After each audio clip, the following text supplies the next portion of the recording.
OSI agents that showed up.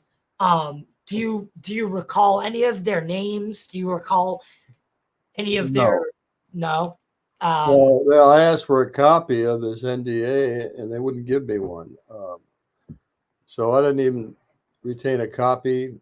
But I would think if our government is serious about getting to the bottom of this particular incident, they could go to the Air Force Office of Special Investigations and ask for a copy of that NDA that I signed and other people have signed. Now, getting back to your question as to whether or not there was some procedure already established, I think there was, because the Echo flight incident occurred on March 16th.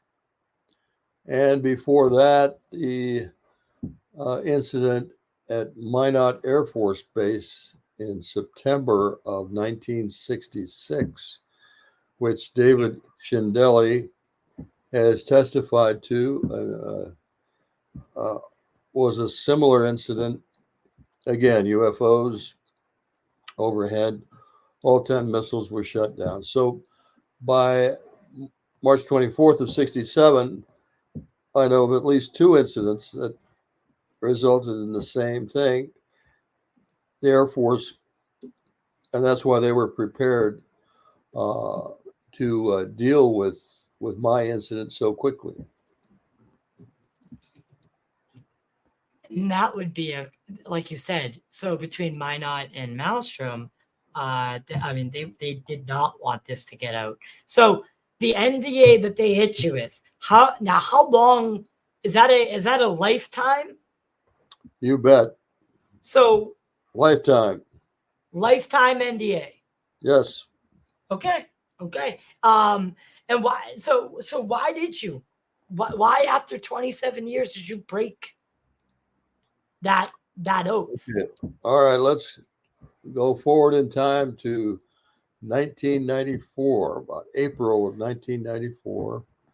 I was in a bookstore in Seattle and happened to see a title that looked interesting. The title of the book was Above Top Secret by Timothy Good.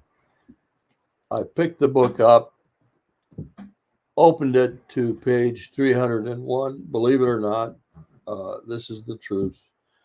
I just happened to open to the only page in this 500-page book that talked about missiles being shut down at Maelstrom Air Force Base in 1966 and in 1967.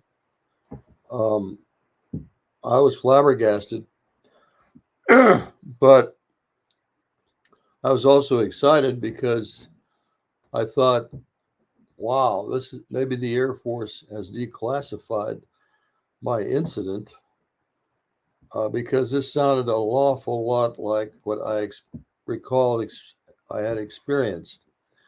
Now, again, this was some 27 years later, but of course, that the memory of the incident itself had not faded, even though, I'll take that back. It faded, but I still remembered the fact that my missile shut down during a UFO encounter. So, yes, go ahead. So okay, I'm gonna let you finish that statement because I'm gonna bring. I do want to go back to the night that the missiles were disabled. Okay. So, like I said, I was very excited. And because it was in this book that was published, um, I jumped to the conclusion, literally jumped to the conclusion that the Air Force had declassified these incidents. So I went home, and the first thing I did was to tell my wife about my experience. Up to that point, I had not mentioned a word to her about it, of course, because I was following the requirement of my NDA. She happened to have a friend with her who was aware that there was a MUFON organization, Mutual UFO Network, in Seattle, and suggested I contact them. I did, and I asked for an investigator to help me submit a Freedom of Information Act request, FOIA request for more information about these incidents. My incident, actually, um, which I thought was well, anyway, I contacted a man by the name of James Klotz, and he agreed to help me submit FOIA request. And actually, he and a friend of his wrote up the request. I said, don't mention anything about UFOs. We don't want to spook the Air Force about that. So just mention the incidents that occurred in 67. The actual article, paragraph in the book said 66 and 67. So I specified 67. The Air Force wrote back and said, this is classified. However, because of the time that's elapsed, we're going to declassify this incident. So they declassified what I referred to as the Echo flight incident and started sending us documents. So when we received those documents, I was so excited because I thought they had declassified the incident that I experienced. It turns out I was wrong about that. I was not at Echo Flight. And it wasn't until 2 years later that I realized I was at Oscar Flight. When I finally contacted my commander, who was with me at the time, Fred Mywald.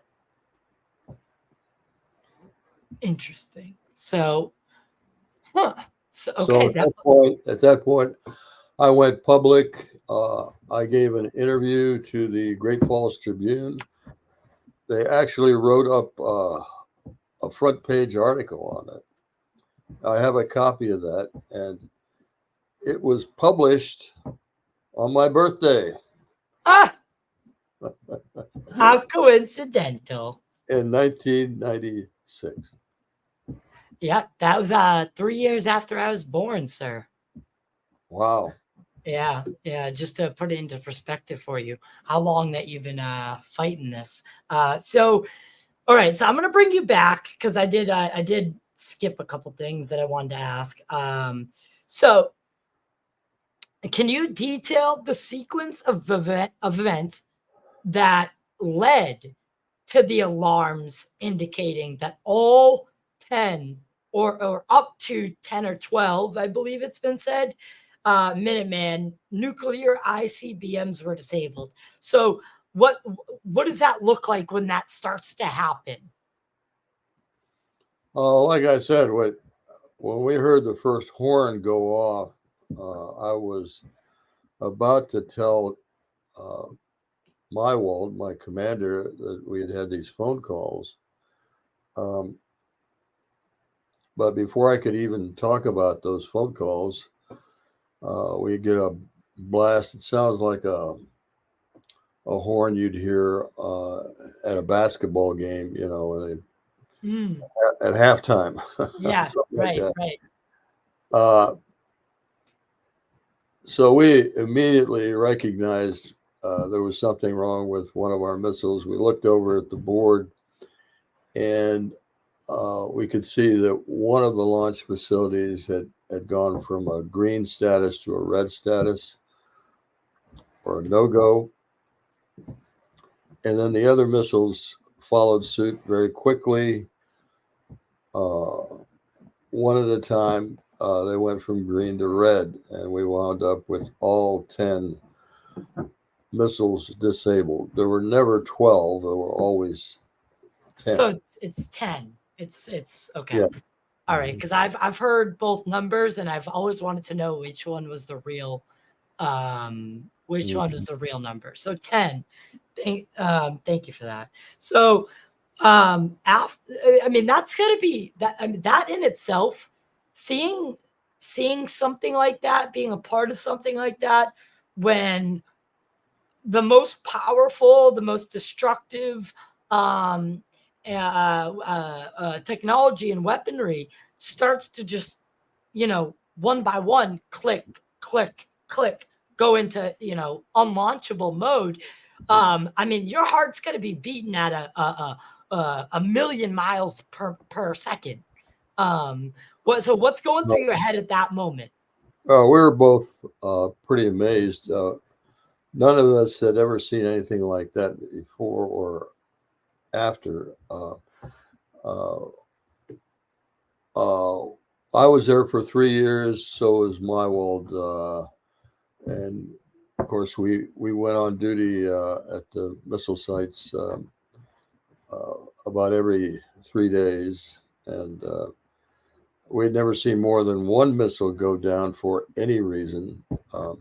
And by the way, this was not a power loss. We never lost power to the missile sites or to ourselves. And one of the reports that I received states from the Air Force investigation that was ongoing that was an external signal that caused the shutdown of Echo Flight. I'm going to say our incident was very, very similar to the Echo Flight incident. And the investigations that were done stated that there was no power loss at any time.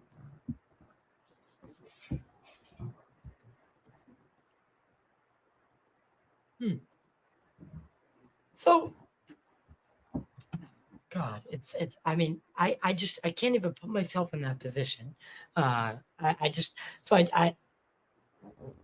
After an event like this takes place, is it, and I know someone brought it up in the thread from the other day, and I wanted to bring it up because we talked about it on the phone. So there was a question about the official account. So and this is from you said you wanted to address it, and from Osiris or Jeremy McGowan. Yes. So he is in the chat. So I figure if we wanted to do this, we could do it now. That's fine. Okay. So essentially what he is saying is I want to find the correct. So what it is the official count of the alleged UFO incident. Yeah, go ahead, Robert. Go ahead. Well, I think one of the questions he had was how long were the missiles down, and at one point he wrote that they were down for some 40 seconds and then they came back up. That's not true. And the reason is because a guidance and control system failure requires maintenance people to go out there and reset the entire guidance system, which means they have to make sure that the targeting is correct, where the missiles are being targeted for, and that the missile orientation is correct. And so it's a involved procedure, which takes people to go out there and manually go through the process. There's no automatic reset of the missiles. We can't just push a button and reset everything like you do on your laptop. So I hope that clarifies that point. And so these were not. So what you're saying is these were down for much longer. Now, how long were these down? Well, of course, we were relieved the next morning. When we were relieved,